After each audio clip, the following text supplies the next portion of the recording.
नगर परिषद चुनाव में कांग्रेस ने अपने बूथ कविता कोरेट विभाग को एक सशक्त, शिक्षित और आगे किया है। स्वच्छ, सुरक्षित और आत्मनिर्भर मैदान बढ़ोतरी कविता कोरेट महिला सशक्तिकरण और युवाओं के विकास पर काम करती है। कांग्रेस कार्यकर्ताओं में जोश, जनता में भरोसा और काफी रोमांचक हो चुका है।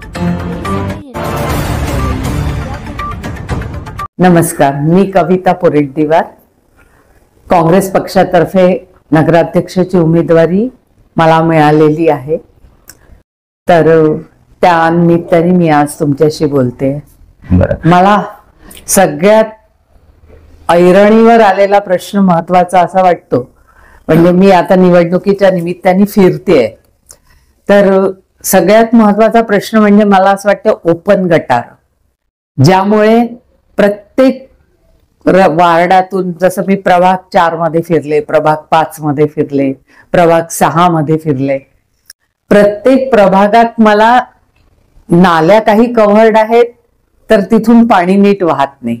काही ठिकाणी नाल्या ओपन आहेत, त्या उपसून बाजूला ठेवल्याय, तिथे कचरा गोळा करायला आलेले नाही, बरेच ठिकाणी कचरा साचलेला आहे.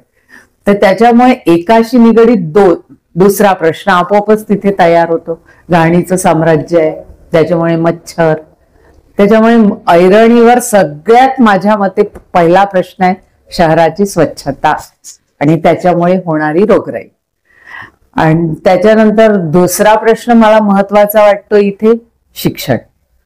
मी जसं थोडंसं फिरताना माझ्या लक्षात आलं की शाळा मात्र सगळ्यांचे इन्फ्रास्ट्रक्चर झालेले, पण शाळांमध्ये इन्फ्रास्ट्रक्चर जरी असले तरी जिथे शिक्षक पूर्ण असायला पाहिजे तिथे ती अर्धीच शिक्षकांची संख्या आहे.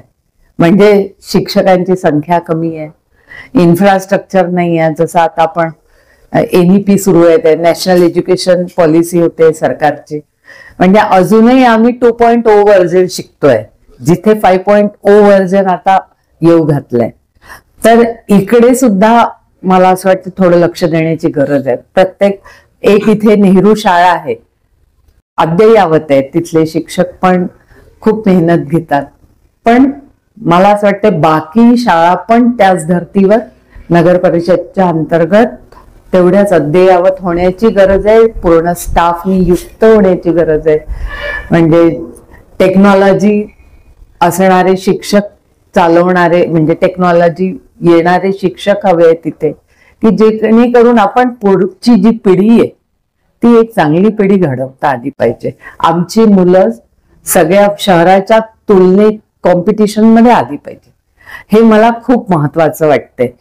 आज गडचिरोली शहरामध्ये प्रत्येक पालकांना, गडचिरोलीतच कशाला, प्रत्येक पालकांचीच अशी इच्छा असते की माझ्या मुलांनी चांगलं शिक्षण घ्यावं, चांगला त्याला रोजगार मिळावा, स्वतःच्या पायावर चांगला तो आर्थिक सक्षम व्हावा वगैरे.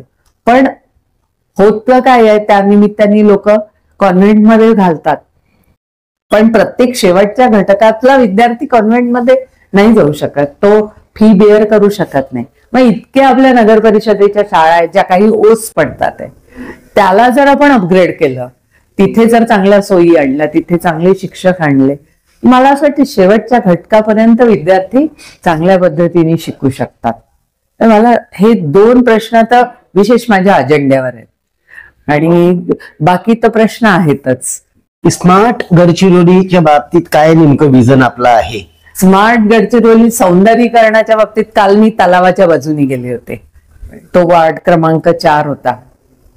तर तिथे माझ्या लक्षात आलं की तलावाच्या बाजूनी म्हणजे अक्षरशः खूप घाणीचं साम्राज्य वाटलं मला. म्हणजे तिथे लोक राहतात आहे, त्याला जर छानपैकीची पाळ बनवली, म्हणजे त्याला चौपाटीसारखं जर आपण त्याला सुशोभित केलं, तर एक तर वॉकिंग ट्रॅक पण तयार होईल आणि जागा पण स्वच्छ राहील, लोकांना फिरायला जागा मिळेल. म्हणजे अशा पण काही समस्या आहेत.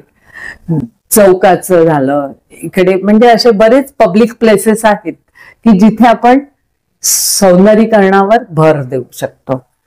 वुमन एम्पॉवरमेंट म्हणालात, तर वुमन एम्पॉवरमेंटसाठी बरंच काही करता येईल.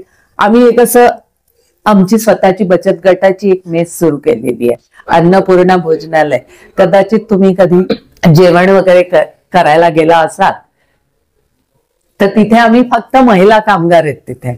त्या स्वतःच बऱ्याच वर्षांपासून 2006 पासून ते सुरू आहे. तिथे महिला कामगारांना काम मिळतं आणि त्या चांगल्या प्रकारे ते चालवतात, त्यांना रोजगार मिळतो. अशाच काही धर्तीवर अशा सहकारी तत्वावर आणखी आपल्याला काही गोष्टी सुरू करता येऊ शकतात महिलांसाठी, की जिथे आपण महिलांचे रोजगार किंवा उद्योग काही सुरू करू शकतो. जसं बचत गटांच्या मार्फत म्हणा, किंवा आपले फूड प्रॉडक्ट्स विकणं आहे, किंवा अशा टाईपचं आपण नक्की करू शकतो. युवकांना ऑफकोर्स रोजगार मिळाले पाहिजे. आता आमचा गडचिरोलीचा विचार करायचा झाला तर आमच्या इथे 2 म्हणजे बाकी प्रायव्हेट सेक्टरमध्ये तर काही काम नाही आहे. फक्त शाळा, सरकारी ऑफिसेस जिल्ह्याचं ठिकाण असल्यामुळे आणि पाहिलं तर पोलीस भरती एवढेच एक रोजगार उपलब्ध आहेत. बाकी रोजगार असे फार उपलब्ध आहेत असं नाहीये. त्याच्यामुळे इथे उद्योगधंदे निश्चितपणे सुरू व्हायला पाहिजे असं मला तरी वाटतं, की जास्तीत जास्त युवकांना रोजगार मिळाले पाहिजे. 2 तारखेला निवडणूक होऊ घातलेली आहे. या निवडणुकीमध्ये प्रत्येक वेळेला जसं मतदाता जे बंधू आहेत ते पोलिंग बूथ पर्यंत जाऊन तिथे मत करतात, पण खूपदा असं होतं की मताचे पर्सेंटेज कमी होतात, टक्केवारी कमी होते. तर काय एक मेसेज आपला असणार आहे मतदात्यांना की त्यांनी बूथवर जाऊन वोटिंग करावं आणि जे टक्केवारी ते वाढवावी, आपले मत आहे त्यांचा संपूर्ण उपयोग करावा, असं काय एक मेसेज देणार?